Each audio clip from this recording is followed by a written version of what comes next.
in this process, have you had setbacks, and what have you learned from any such setbacks?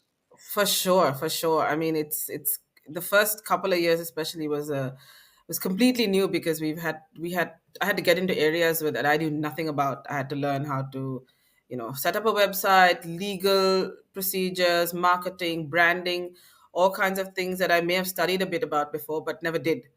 And now we had to do like everything ourselves.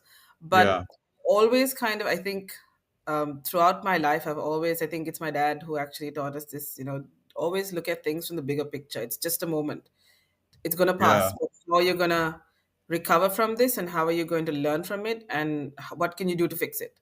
right, And right, so he's always been, telling us you can do anything you want.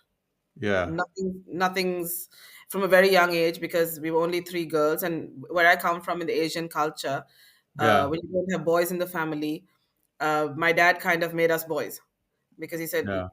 you've got to just look after yourself and be independent. And Okay, so I've always had that at the back of my mind. And so every time we had a setback, I thought, okay, what can we learn from this? How can we move on from this? How can I fix mm, it? What can I do yeah, better? And I think right, one of the biggest setbacks we had was 2 years ago. One of our long term clients who had been with us from the very beginning suddenly canceled their contract with us.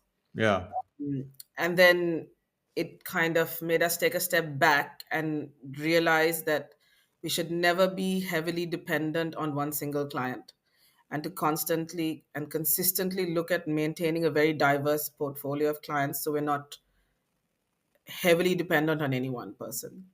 right.